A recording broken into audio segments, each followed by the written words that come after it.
नमस्कार, दिल्ली प्राइम में आपका स्वागत है। मैं हूं गीता शर्मा। क्या आप जहरीली सब्जियां खा रहे हैं? जी हां, ये सवाल इसलिए उठ रहा है क्योंकि दिल्ली एनसीआर के बाजारों में मिलने वाली सब्जियां जहरीली हो चुकी हैं। जवाहरलाल नेहरू विश्वविद्यालय की एक रिसर्च रिपोर्ट से ये खुलासा हुआ कि यमुना किनारे दिल्ली एनसीआर के 7 इलाकों में पैदा होने वाली लौकी, गाजर, मूली, गोभी, इस तरह की सब्जियों में खतरनाक केमिकल्स पाए गए हैं जो आपकी सेहत के लिए जानलेवा है। जहरीली हो गई है। किसान कीड़े से बचने के लिए सब्जियों में कीटनाशक डाल रहे हैं, लेकिन ये कीटनाशक हमारी सेहत को नुकसान पहुंचा रहा है, क्योंकि एक शोध से पता चला है कि जो कीटनाशक इस्तेमाल किए जा रहे हैं उसमें जो रसायन है वो एक लिमिट से ज्यादा है। हरी सब्जियों के शौकीन सावधान, दिल्ली एनसीआर की सब्जी हो गई है जहरीली। सब्जियों को कीड़े मुक्त करने वाली कीटनाशक है खतरनाक। सब्जियां बिगाड़ देगी आपकी सेहत, शोध से हुआ खुलासा। दिल्ली एनसीआर में मिलने वाली सब्जियां जहरीली हो चुकी हैं। जवाहरलाल नेहरू विश्वविद्यालय यानी कि जेएनयू की एक शोध से खुलासा हुआ है कि यमुना किनारे दिल्ली एनसीआर के 7 इलाकों में पैदा होने वाले लौकी, गाजर, मूली, गोभी, भिंडी, पालक जैसी सब्जियों में खतरनाक केमिकल्स मौजूद हैं, जिसे ज्यादातर मात्रा में किसान कीड़ों को मारने के लिए इस्तेमाल करते हैं। जेएनयू के पर्यावरण विज्ञान स्कूल की ओर से की गई रिसर्च में पाया गया है कि यहां के किसान अपनी फसल को कीड़ों से बचाने के लिए ऑर्गेनो क्लोरीन पेस्टिसाइड यानी कि बीएचसी, डीडीटी जैसे कीटनाशक का ज्यादा मात्रा में इस्तेमाल करते हैं। गाजर, मूली और गोभी में सबसे ज्यादा हेक्साक्लोरोहेक्सेन, बैंगन और भिंडी में इंडोसल्फान, लौकी, तुरई जैसी सब्जियों में इपोक्साइड नामक कीटनाशक अधिक मात्रा में पाए गए हैं, जो आपके शरीर को खोखला कर रहे हैं। इसलिए ऐसे में इस रिपोर्ट के आने के बाद आपको सब्जियों के चयन में विशेष सावधानी बरतने की जरूरत है। वैसे बाजारों में उपलब्ध अधिक कीटनाशक वाली सब्जियों पर पाबंदी लगाने का मामला कोर्ट में है। कैमरामैन पवन शर्मा के साथ मनोहर केसरी, टोटल न्यूज दिल्ली। ये खबर अगर आपको चौंकने पर मजबूर कर रही है तो इसकी और ज्यादा जानकारी आपके लिए बेहद जरूरी है।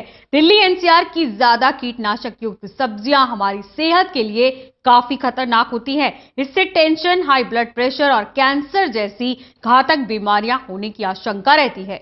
जेएनयू की शोध report international journal of environment pollution research में छपी है और इसमें बताया गया है कि इस तरह से जहरीली सब्जी का इस्तेमाल करना हमारी सेहत के लिए बेहद नुकसानदेह है।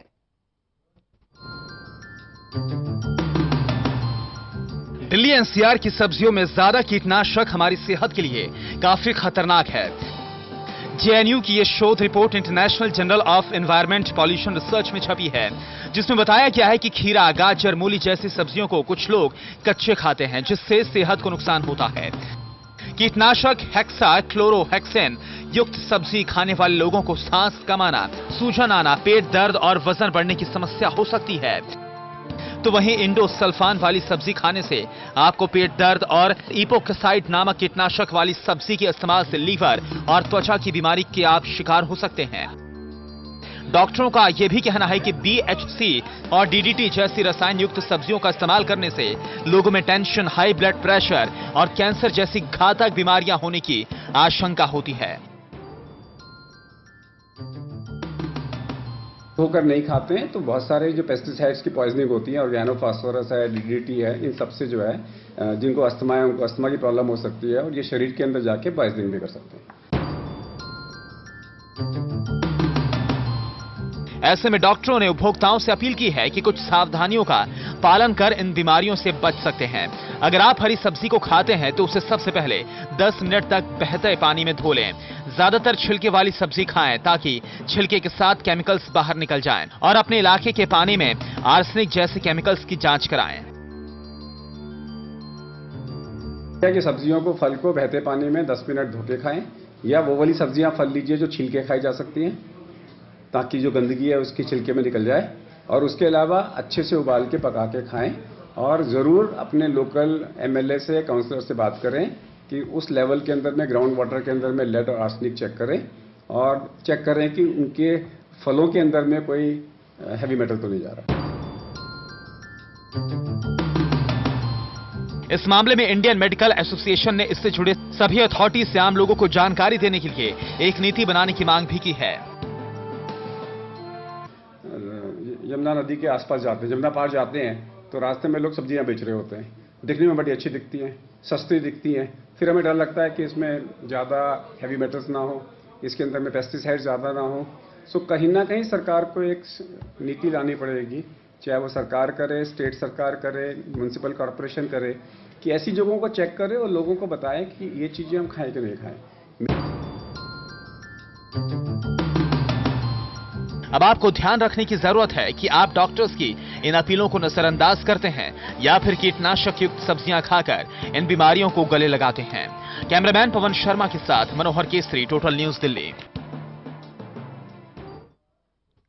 चलिए बढ़ते हैं अगली खबर की तरफ। दिल्ली सरकार के एंटी करप्शन ब्रांच की कार्यप्रणाली और कार्यक्षेत्र को लेकर बार बार सवाल उठते रहे हैं। अब एक और आरटीआई से खुलासा हुआ है कि एंटी करप्शन ब्रांच से तमाम सवाल पूछे गए थे, लेकिन वहां से एक भी सवाल का जवाब आरटीआई कार्यकर्ता को नहीं मिला। आरटीआई में क्या कुछ चौंकाने वाली चीजें सामने आई हैं, उस पर आरटीआई कार्यकर्ता विवेक गर्ग से खास बात की हमारे संवाददाता जितेंद्र चौहान ने। दिल्ली के एसीबी के खिलाफ एक आरटीआई में खुलासा हुआ है कि जो जानकारी उनसे मांगी गई थी कोई जवाब उनके पास नहीं। मेरे साथ आरटीआई एक्टिविस्ट विवेक गर्ग साहब हैं। विवेक जी, आपने एक और आरटीआई फाइल करी सरकार की जो एंटी करप्शन ब्रांच है उसके खिलाफ, क्या कुछ चीज निकल के सामने आई है उसमें? देखिए, बेसिकली हमने एंटी करप्शन ब्रांच से कुछ ऐसी जानकारियां मांगी थी जिसका वो गोलमोल जवाब दे रहे हैं, क्योंकि वो फंस गए हैं। उन्होंने हाईकोर्ट में झूठ भी बोला हुआ है। जैसे हमने एंटी करप्शन से पूछा कि भाई एक तो आपकी जुरिडिक्शन क्या है, तो एंटी करप्शन मतलब उनका जुरिडिक्शन, हर डिपार्टमेंट, हर थाना हो या कोई भी हो, उसकी एक जुरिडिक्शन होती है। इवन चाहे कोर्ट्स हो, उनकी भी जुरिडिक्शन होती है। तो एंटी करप्शन ब्रांच ने कहा उनको कोई जानकारी नहीं है कि उनकी जुरिडिक्शन क्या है। ऐसे ही एक और सवाल हमने पूछा, अपने ही अधिकारों के बारे में जानकारी नहीं है जी। और दूसरा हमने उनसे सवाल पूछा, आप किस रूल, किस कानून, किस पॉलिसी के तहत आप सेंट्रल गवर्नमेंट के एम्प्लॉयज और मिनिस्टर्स को इन्वेस्टिगेट कर सकते हैं, उनके खिलाफ एफआईआर कर सकते हैं।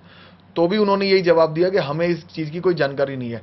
एक तरफ केजरीवाल जी कह रहे हैं कि हम तो सेंट्रल गवर्नमेंट के खिलाफ भी एफआईआर कर सकते हैं, दूसरी तरफ उन्हीं का एंटी करप्शन ब्रांच कह रहा है उनको ये पता ही नहीं किस कानून के तहत हम सेंट्रल गवर्नमेंट। लेकिन उसी एंटी करप्शन ब्रांच ने जब उनकी पिछली सरकार थी, 49 दिनों की सरकार थी, उसमें रिलायंस के खिलाफ तमाम जो बड़े बड़े लोग थे उनके खिलाफ एफआईआर की थी। तो क्या सर उसमें भी कुछ आपको लगता है कि कुछ इंटरप्रेशन करा उन्होंने? डेफिनेटली। देखिए, एक ऑनरेबल दिल्ली हाई कोर्ट का जस्टिस मुक्ता गुप्ता जी का जजमेंट है, कुछ तकरीबन 2-3 साल पुराना। उसमें ये जजमेंट में ऑलरेडी क्लैरिफाई किया हुआ है कि जो स्टेट का करप्शन होगा वो एंटी करप्शन ब्रांच डील करेगी और जो सेंट्रल गवर्नमेंट का करप्शन होगा वो सीबीआई डील करेगी, और ये हर स्टेट में है। तो जब ऑनरेबल दिल्ली हाई कोर्ट ने ऑलरेडी ये जजमेंट दिया हुआ है, क्लैरिफाई किया हुआ है, तो केजरीवाल जी लोगों को मिसलीड क्यों कर रहे हैं, झूठ क्यों बोल रहे हैं, और एक तरफ हाई कोर्ट में कुछ और बोलते हैं और आरटीआई में उनका डिपार्टमेंट कुछ और जवाब देता है। ये तो एक तरह से देखा जाए तो उन्होंने हाई कोर्ट में झूठ बोला, उनके खिलाफ एक्शन हो सकता है। विवेक जी, और क्या क्या जिसमें जानकारी आपने मांगी थी जिसका जवाब इन्होंने दिया है गोलमोल तरीके से? देखिए, जो गोलमोल तरीके से और जवाब दिए, जैसे हमने पूछा भाई एसीबी की हेल्पलाइन पे अपडेट जानकारी हमने जो मांगी कि 1031 पे कितनी कॉल्स आई और उसमें से कितनी आप एसीबी को मार्क हुई, क्योंकि जो टोटल कॉल आती है उसमें एसीबी को मार्क होती है। तो उन्होंने कहा कि हमें इसकी कोई जानकारी नहीं है। अरे एसीबी को कितनी कॉल्स आई हैं, एसीबी हेल्पलाइन पे कितनी कॉल आई है, अगर एंटी करप्शन को ही जानकारी नहीं है तो किसको जानकारी है? हमने इनसे ये भी सवाल पूछा था कि आपके पास कितने सरकारी व्हीकल्स हैं, जो गवर्नमेंट व्हीकल्स हैं, उसका भी एंटी करप्शन कहती है हमें कोई जानकारी नहीं। यानी एंटी करप्शन में जितने सरकारी व्हीकल हैं उसकी कोई उनको जानकारी नहीं है। तो इससे लगता है मामला कुछ गोल है, काफी ज्यादा गोलमाल हो रही है वहां पे।